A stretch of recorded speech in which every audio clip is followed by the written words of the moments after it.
Saudi अरब में high level meeting पूरी हो चुकी है, लेकिन यूक्रेन इस मीटिंग में नहीं था और न ही यूरोपीय देशों के नेताओं को इस मीटिंग में बुलाया गया। यानी कि मीटिंग हुई अमेरिका और रूस के प्रतिनिधियों के बीच। पहले खबर थी कि मीटिंग में पुतिन भी होंगे, ट्रंप भी होंगे, यूक्रेन के राष्ट्रपति वोलोदिमीर ज़ेलेंस्की भी होंगे, लेकिन तस्वीर तो कुछ अलग ही नजर आई। हाई लेवल मीटिंग का मकसद रूस और यूक्रेन के बीच चल रहे युद्ध को समाप्त कराना था, लेकिन फिर भी इस मीटिंग में यूक्रेन ही शामिल नहीं था। तो फिर इस मीटिंग में कौन कौन आया? मीटिंग में अमेरिका की तरफ से विदेश मंत्री मार्को रूबियो शामिल हुए। अमेरिका के ही एनएसए माइकल वॉट्स इसमें शामिल रहे, जबकि रूस की तरफ से विदेश मंत्री सर्गेई लावरोव और पुतिन के विदेश नीति सलाहकार यूरी उशाकोव इसमें मौजूद रहे। मीटिंग में वॉशिंगटन से विशेष दूत विटकॉफ भी शामिल हुए, जो कि यूक्रेन और रूस दोनों के लिए चर्चा कर रहे थे।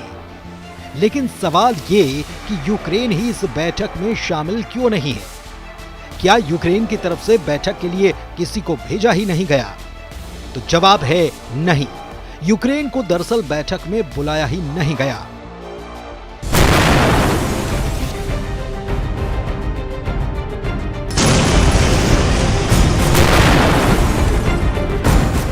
इस बात की पुष्टि यूक्रेन सरकार के सीनियर अधिकारी ने भी की और यूक्रेन के राष्ट्रपति वोलोदिमीर ज़ेलेंस्की ने भी की।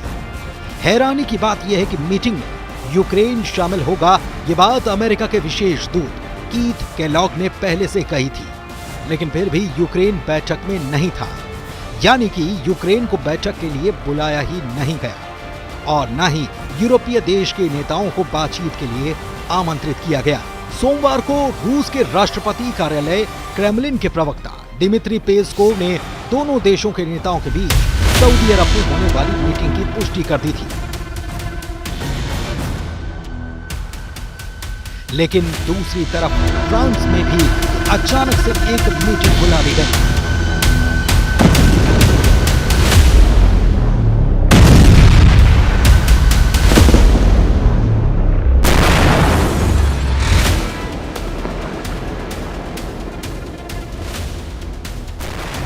ये शिखर सम्मेलन फ्रांस के राष्ट्रपति इमैनुअल मैक्रों की तरफ से बुलाया गया। माना गया कि रूस और यूक्रेन के बीच जारी जंग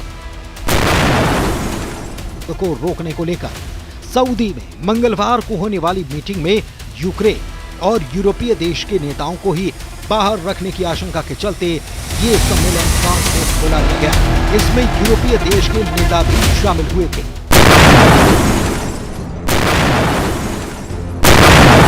सबसे अहम बात ये कि सम्मेलन में फ्रांस ने वही बात दोहराई जो यूक्रेन के राष्ट्रपति ज़ेलेंस्की करते नजर आए। ज़ेलेंस्की कह चुके हैं कि यूक्रेन की सुरक्षा पर बात किए बगैर कुछ भी हल निकलना संभव नहीं। वो नाटो में शामिल होने की बात करते हैं और वो इसे सबसे सस्ता और महफूज विकल्प मानते हैं। कहते हैं कि ऐसा करने से ही यूक्रेन सुरक्षित हो पाएगा। और कुछ यही बात फ्रांस के राष्ट्रपति इमैनुअल मैक्रों ने भी कही। मैक्रों ने न केवल शिखर सम्मेलन बुलाया, बल्कि यूरोपीय देशों को इसमें शामिल किया और दूसरी तरफ ट्रंप और पुतिन से भी फोन पर बात कर। मैक्रों कहते हैं कि हम स्थायी शांति चाहते हैं और इसे हासिल करने के लिए रूस को अपनी आक्रामकता समाप्त करनी होगी।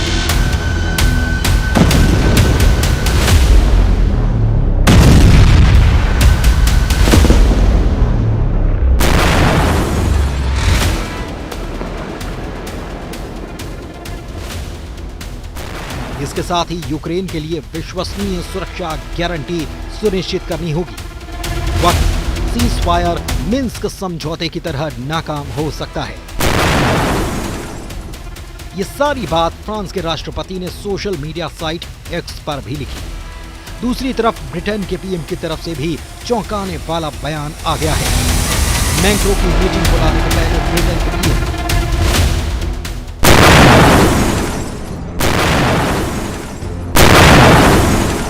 स्टारमर ने साफ कर दिया कि वो जंग के बीच यूक्रेन में सेना भेजने के लिए तैयार हैं। और वो ये काम शांति समझौते के तहत यूक्रेन को सुरक्षा की गारंटी मिल पाए इसके लिए करेंगे। उन्होंने ये भी कहा कि ये वो बात हल्के में नहीं कर रहे बल्कि इसकी गंभीरता को समझते हैं। उन्हें अच्छी तरह से पता है कि इसमें ब्रिटिश सैनिकों को खतरा भी है। दरअसल अमेरिका खुद अपने आप को नाटो से अलग करने की बात कहता रहा है। खास तौर पर ट्रंप इसके पक्ष में कुछ ज्यादा है।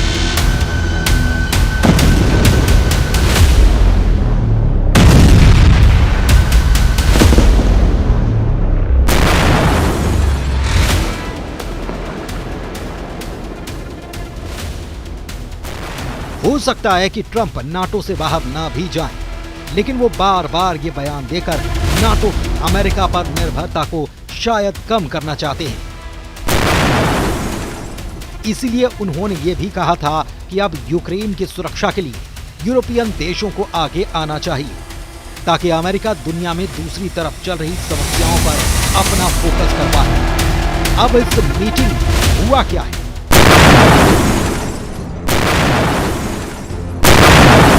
ये जानते हैं। तो सऊदी अरब में हुई मीटिंग में रूस की तरफ से कह दिया गया कि सिर्फ ये कहना काफी नहीं कि हम यूक्रेन को नाटो में शामिल नहीं करेंगे, क्योंकि साल 2008 में बुखारेस्ट में जो प्रतिज्ञा ली गई उसमें साफ कहा गया कि जॉर्जिया और यूक्रेन आखिरकार नाटो के सदस्य बनाए जाएंगे। इसके लिए साल 2008 में तय किया गया था, उसे रद्द करना या उससे इनकार अब करना होगा। पुतिन के विदेश नीति सलाहकार यूरी उशाकोव का कहना है कि सऊदी अरब में रूस और अमेरिका के बीच 4.5 घंटे की वार्ता समाप्त हो चुकी है और ये वार्ता सफल रही है। मीटिंग में भाग लेने वाले उशाकोव ने कहा कि दोनों पक्षों ने पुतिन और ट्रंप के बीच बैठक की शर्तों पर चर्चा की। उन्होंने कहा कि दोनों के बीच आगे होने वाली बैठक के लिए कोई तारीख निर्धारित नहीं की गई है। अहम बात यह भी कि जब अमेरिका रूस वार्ता यूक्रेन के बिना सऊदी अरब में हो रही थी, उसी दौरान यूक्रेन के राष्ट्रपति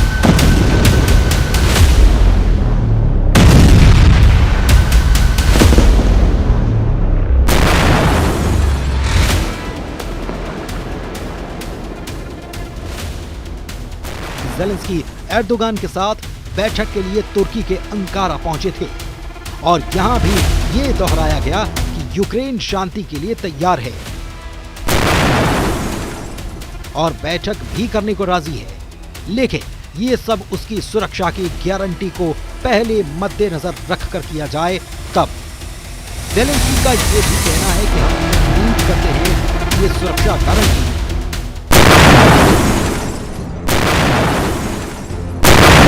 अमेरिका, यूरोपीय संघ, तुर्की और पूरे यूरोप के द्वारा प्रदान की जाएगी। हम किसी भी हाल में अपने अस्थायी रूप से कब्जे वाले क्षेत्रों को रूस के हिस्से के रूप में मान्यता नहीं देंगे, वे यूक्रेन का ही हिस्सा हैं। दूसरी तरफ European Union chief Ursula von der Leyen ने अमेरिकी दूत कीथ केलॉग से बात करते हुए कहा कि यूरोप ने किसी अन्य की तुलना में यूक्रेन को वित्तीय और सैन्य रूप से ज्यादा मदद की है और हम आगे और कदम बढ़ाएंगे। यूक्रेन के लिए न्याय संगत और स्थायी शांति प्रदान करने के लिए अमेरिका के साथ साझेदारी हम करना चाहते हैं और अभी का वक्त काफी क्रूशियल भी है। कुल मिलाकर सऊदी अरब की मीटिंग में अमेरिका और रूस के अधिकारियों की तो आपस में बात हुई, लेकिन यूक्रेन इससे गायब रहा, जबकि यूक्रेन के राष्ट्रपति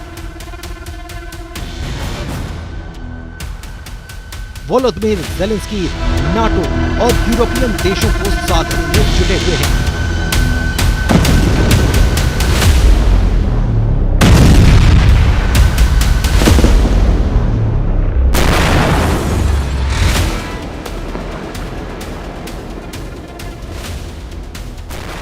और उनकी लगातार हो रही यात्राएं इसी बात का सबूत है।